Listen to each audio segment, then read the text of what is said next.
You got news? I mean, it's news. If you want to put the drop for breaking news, we can do that and pretend like it's breaking. It's up to you. Now you're putting me on the spot. It's whatever you feel like you're in the mood for. I don't want to. We could just say it's news. There's all kinds of different news. There's breaking news. There's delayed news. There's Mike can't find the drop for breaking news. Everything is out there. In the meantime,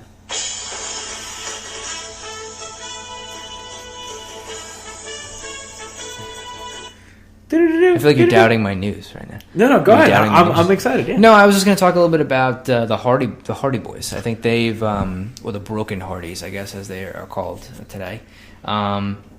They officially became free agents. Like you said, I don't want to talk about Impact spoilers or anything like that, but some of the news coming out of that is the change in the ownership, the regime, or whatever you want to call it. The authority.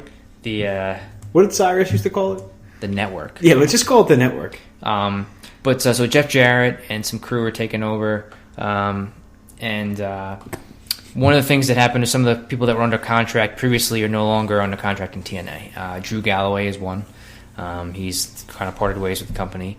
The Hardys were others, and I think Mike Bennett, Maria as well, and a few other folks. So the Hardys, I think, was the big one because they were the big draw, or one of the big draws for watching TNA. Just that whole kind of the gimmick that Matt put together, and now his brother with him, and their quest. Plus, they have like 100 tag team titles, right? Yeah, all those tag team titles they were going after, and that was kind of a big thing on the show. And now all of a sudden, after this week, after last night's Impact, they won't be on the show anymore. And I think they either have to send the titles back or whatever's going on. So they're kind of out of it. And FedEx, they're FedEx. They could FedEx, maybe a little UPS, some ups.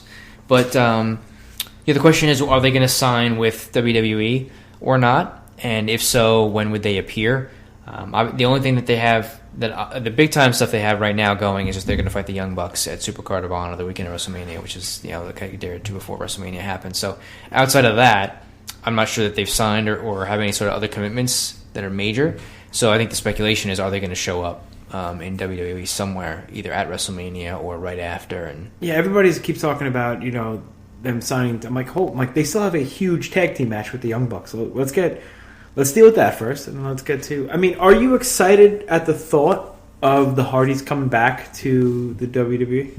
I think I'm just a little bit nervous in the sense that I wonder, what they'll do to that gimmick, and if they'll overexpose it or ruin it or anything like that. They would never do that. I don't know. It's been going on for a little while. But it's still pretty fun. I think, like watching some of the stuff. Like I watched a little bit of Impact the last 2 weeks, not the whole thing.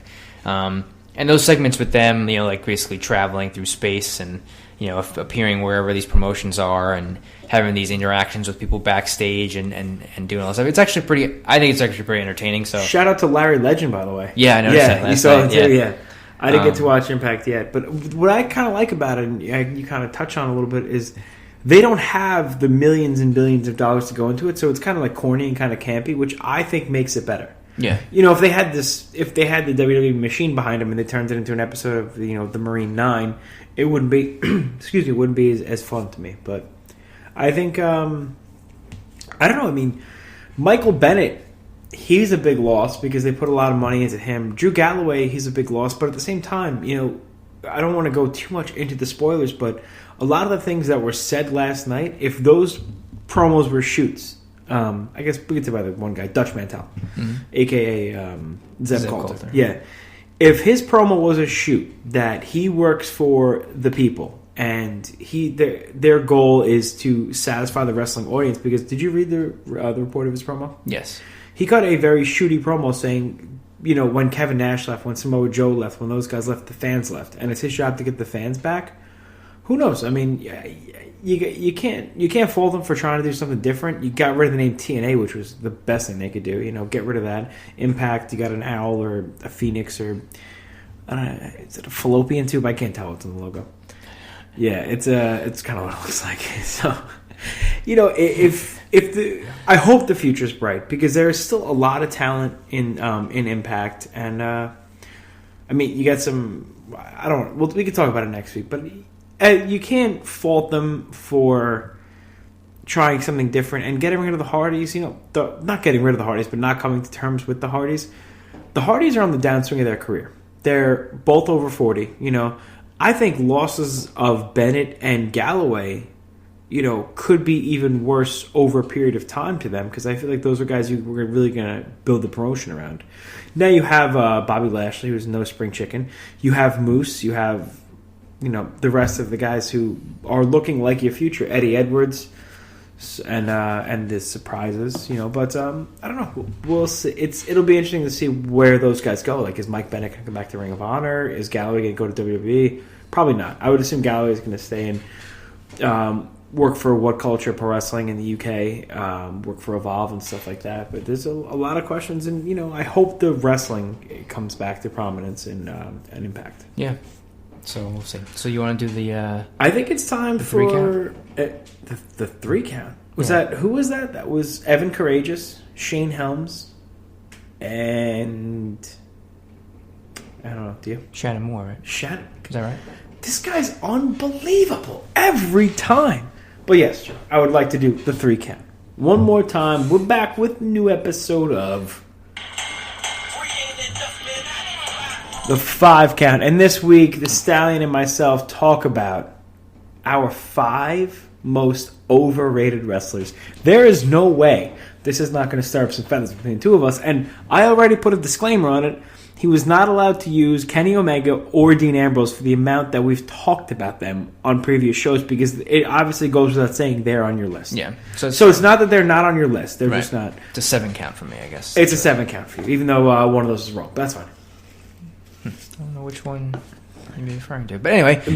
Do you want to go start? You want to start? Or you want me to start? You know what's funny? I actually have more than 5 because I have a weird feeling one or two of my guys. You're bending the rules a little bit. Well, no, I'm not using all of them, but I just don't want to say somebody that you're going to say. Okay, sure. So I would like if you were to start it. You want me to start? Yeah. Okay.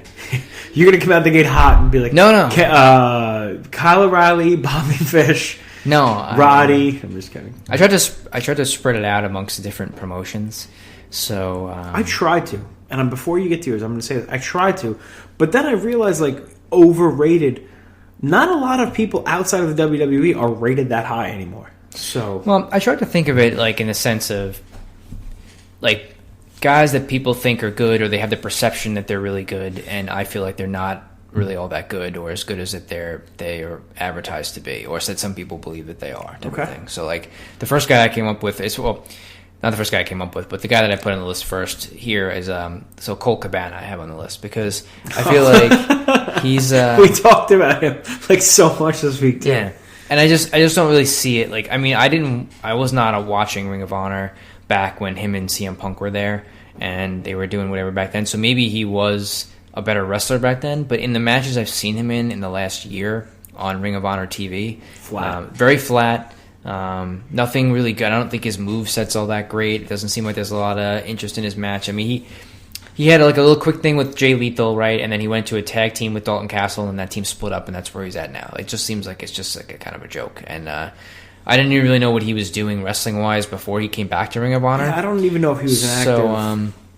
So he's on my list just from as I wanted to kind of spread it out against different promotions. So he's the one guy from Ring of Honor that I have on here that I kind of felt like was a little overrated. So I will say I did just watch. I forget what Ring of Honor pay-per-view was. If you have not Fight Pass, what is it called? The Ring of Honor site. The Ringside membership. The Ringside. I did see a program between Colt Cabana and Homicide, and I was super into it. And I was like, but that was from 2007. So as of right now, I completely agree with you. I have nothing but big names on here. I got to be honest with you. I don't even know where to start. Now I feel like I went to the top. I'm gonna be honest with you. So now I'm not saying this is overrated in terms of their whole career or everything like that, but overrated in terms of right now in this day and age, what's going on. Number 5 for me is Bobby Roode.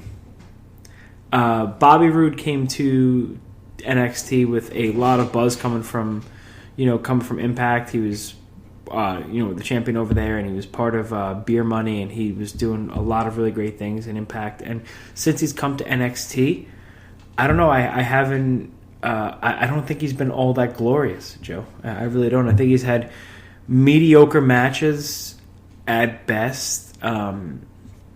He hasn't wowed me. The gimmick is there, but the in-ring product, it just seems a little stale to me, and his moveset to me also is not very entertaining. And I don't know. For me, it's got to be everybody loves him, so he's doing something right. But Bobby Roode for me, number 5.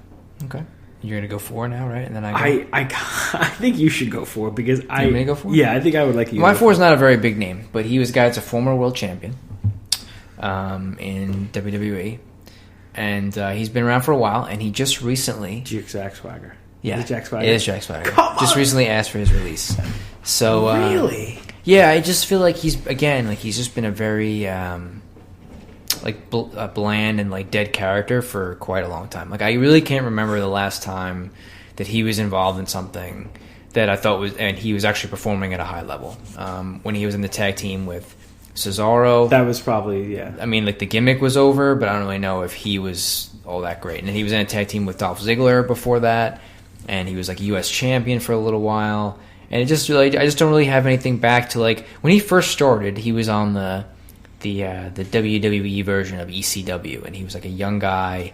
He was I forgot about that. Right, he was like an Oklahoma like wrestler, like all this type of stuff. Right, I liked him back then, and then he won the world title in I think it was like 09. I think it was right after WrestleMania 26. I think actually, and he won the title there. He didn't keep that very long. A very unmemorable reign, and then they kind of just shunted him back down the card, and he didn't really do a whole lot. And this week he asked for his release. I don't blame him for doing that. But it's been a long time since I think he's been doing anything good. So I put him on the list here as a guy that I felt like was pretty overrated overall. I love Jack Swagger too. I know you do. I feel bad. I was trying to go down the roster and pick out guys, and his name jumped out to me, so I put him on here. See, now to me, I don't know. Like, I don't think people really rated him very highly from the overrated. Well, I think there was a lot of promise, and people thought that he was going to be this great, like main event level guy, and he just never turned into that. So I think like the potential was there, and he just never made it. So I feel like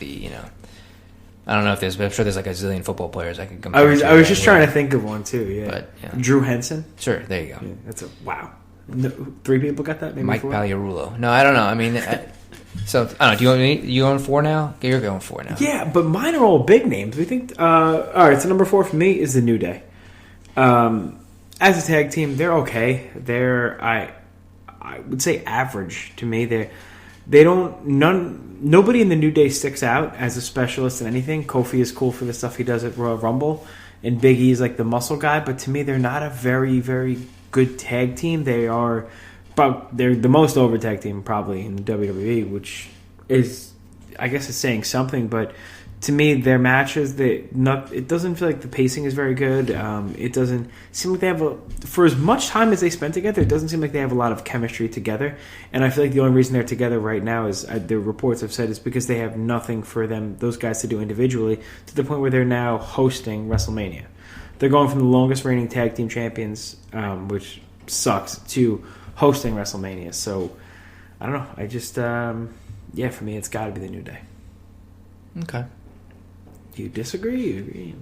I mean, as far as in-ring stuff goes, I mean, I think you can make a case for that, certainly. I do think that they have a lot of chemistry together, like especially if you see them outside the ring and stuff like that. Like they're actually like really good friends. Yeah, like interaction, like on up, down, down, and stuff like that. But to me, in the ring, I don't feel like the chemistry's there. Yeah, I mean, I don't know. I mean, I don't know. I guess they only have a few moves that are really like tag moves, right? Like their finisher, and there's not a whole lot else. So I think I like when tag teams have a lot of different like tag maneuvers that they do, like stuff like Revival and DIY. Yeah. Okay, you want me to go now? Yeah. All right. So it's my number 3, right? Yeah. So I put Kevin Owens on my list. I felt like he's just, I think I liked his character and his ring work a lot better in Ring of Honor and even in NXT. When he came to the main roster, they put him with Cena right away, which I thought was cool, and he had some good performances in those matches. And not that he's had bad matches since then, because I think he's had some good matches since then. But his character, I haven't really liked for a while, and especially I guess since he won the Universal title. Like I know the thing with Jericho's been entertaining, but I really don't want my champion to be a comedy act, especially if it's the main champion on your show. And some of his matches, you're heel. Some of his matches I think have been disappointing. And like the matches with Rollins, I thought were disappointing. The matches with Reigns, like the no DQ match was pretty good, but there was a lot of weaponry involved in that. As And, Dusty would call it, plunder. Plunder. Plunder. So I think he's been a little